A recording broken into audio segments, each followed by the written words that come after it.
worked. Let's see if going live this time will actually work this time, because I did a nice little chat. I think, whatever reason I tried to do it to my laptop, and it didn't even make it onto Facebook, I don't think. So let me adjust my hat, make sure it's all good and dandy. So I wanted to talk real quick. Now we all got a little bit of time, a little bit of a breather, because April races for the most everybody around here has been kind of pushed back, either put in the fall or kind of postponed and put in the gray area. But now's the time, if you've kind of thought about or made your choices as far as what you want to do on race day, or maybe race day was coming up so quick, you're like, I'm going to go with what I got. I don't want to mess with anything and look at clothing and stuff. I want to put this bee in your bonnet about possibly looking at some opportunities for different clothing options and kind of revisit that, because like I said, I think a lot of us have a little bit more time to kind of look at that kind of stuff and to review it. But I want to specifically talk about race day clothing and kind of it's going to be following through what I've kind of done over time, because I've gone through different iterations and maturations of what I wear for race day clothing. So my first 70.3 in Kansas, what I did was I wore cycling shorts and a jersey. And that's what I've worn for the race. I wore Under Armour undershorts.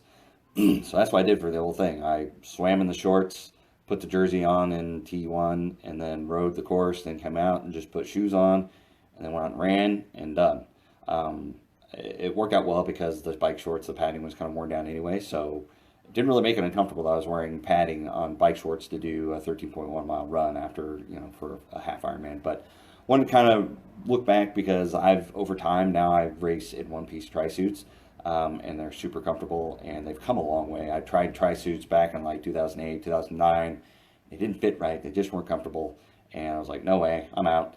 And went to two-piece tri-kits with the top and the bottom. And since then, I've kind of changed, especially this day and age with, like, I used Zoot. I'm on Team Zoot.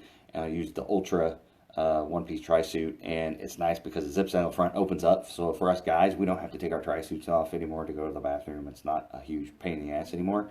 For you ladies, it probably is still a pain in the ass, but at least you can get it off a little bit easier. But just want to kind of put the bee in your bonnet about the possibilities out there, especially now if you got a little bit more time. If your race was in April and now it's going to be in November or September or something like that, you got a lot of opportunity to maybe find a good deal on some clothing or try some stuff out, especially over the summer, see what works better in heat and that type of thing.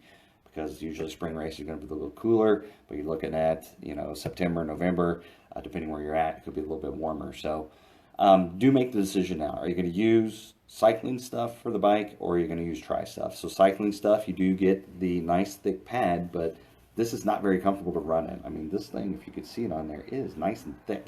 It is uncomfortable, especially if you're going to do a race like Chattanooga was last year, 100 degrees.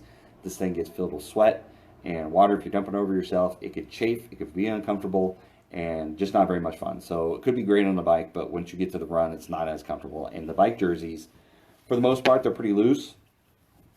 So, when you're riding out there, it's not going to be as aerodynamic as a tri-suit or a tri-kit. So you got to keep that in your mind. So, and I'm looking up at some notes I had for other stuff, just so you don't think I'm looking past the camera. So you could use a cycling kit for the ride, and then you could change in T2 into running outfit. Especially if 140.6 distance Ironman races, you have a changing tent, so you got some privacy. You can do a full change if you need to. 70.3, it's a little dicey. I think if you had like undershorts for the guys and maybe kind of an undershort situation and sports bra on top for the gals, you could probably get away with doing a little bit of a, changing from cycling kit to running stuff in transition. Probably won't get too many raised eyebrows. So there could be an opportunity for that, but doing the tri-kits and tri-suits kind of takes away the struggle that you would have with changing, putting on a top, because when you're wet coming out of the swim, trying to get a top on, whether it be a cycling top or running top or anything like that, is just a huge pain in the butt. So that's why I like the one-piece tri-kits, because it's on the entire time. You don't have to worry about wrestling with it later on and trying to get it and getting it stuck on your elbows and arms and having to look for help. It's just not that big of an issue. But I would say make the decision as soon as you can. Are you going to go with cycling gear on the bike and then running gear on the run, or are you going to go try two-piece, try one-piece? Make a decision now, so that way you can go get the gear and use it in training so you can get used to it and figure out if that's what you want. So like I said, I graduated from the cycling stuff to using two-piece tri-kits because I want to be able to take the top off separately from the shorts. You know, the pad is thinner, so you get a little less protection on the bike ride. But if you're going to go this, like I said, get it now and do your training with this so you get used to it, because you don't want to get used to it on a cycling pad and then do race day on a triathlon pad because it's thinner, and then end up chafing yourself where you don't want to be chafed.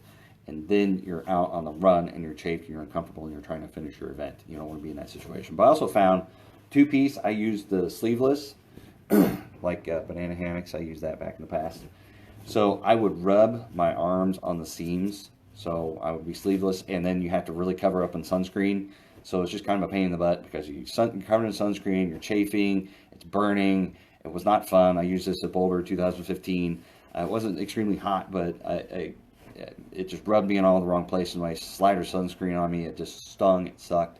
That's why I graduated over to Zoot using their one-piece tri-suits. So they protect you from the sun. I use full sleeve. It's not overly hot. So that's kind of the point I want to get to is tri-suits coming a long way, especially the Zoot Ultra suit that I'm using now. It takes care of sun protection. It takes care of, you know, it's moisture wicking. It keeps you cool. You can pour water over you, and it keeps you cool that way. But the one thing you want to be paying attention to is the pockets. So, like I said, you want to train on what you're going to race in. So if you're going to race in this, notice these pockets, they're just two little pockets. You cannot fit a phone in here very well. It kind of slips out and wants to pop out.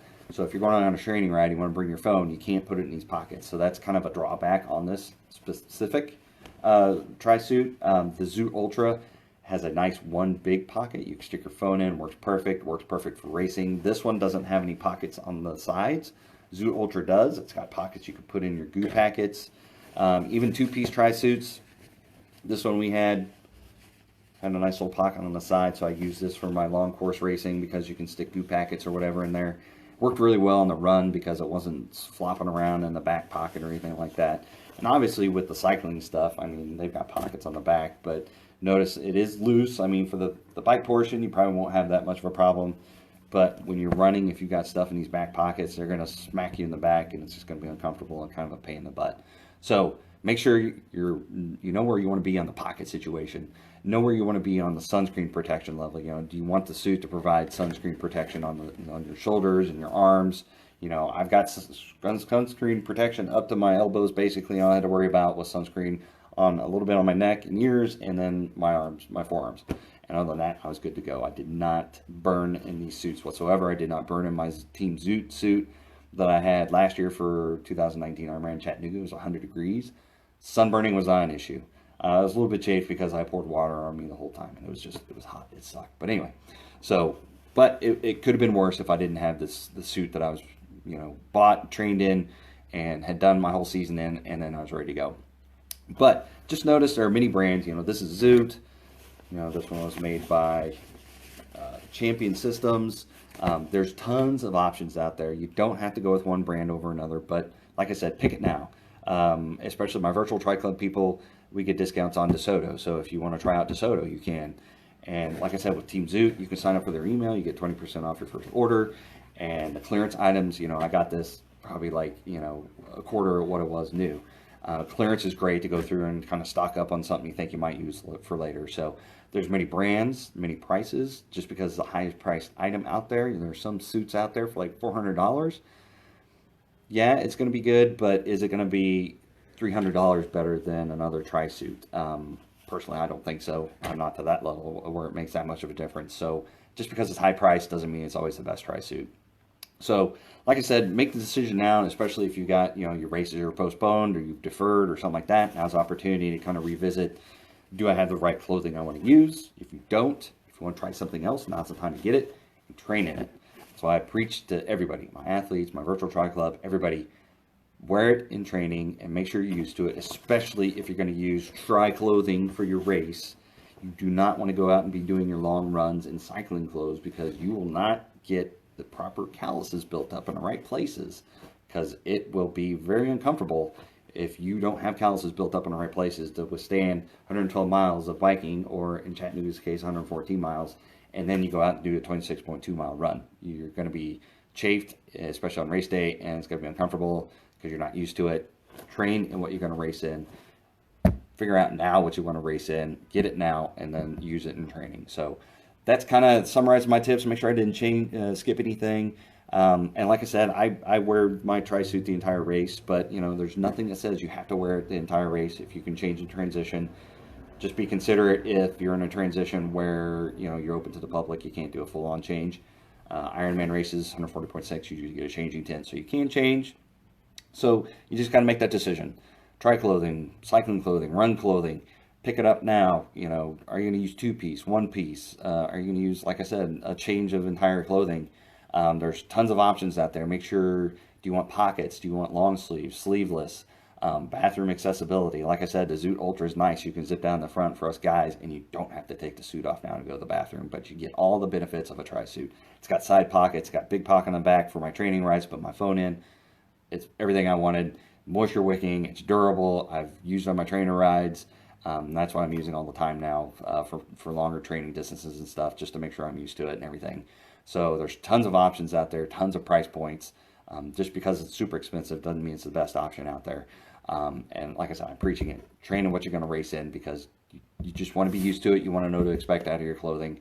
The old adage, don't do anything new on race day, and that includes clothing. But that was my quick tip. And Facebook Live looks like it's working this time. So if you got any questions, put them in the comments. And any other questions on any other subject, put them in the comments. I'll always get back to you. But thanks for watching, and we will come back at you with more tips later. Have fun out there training, and stay healthy.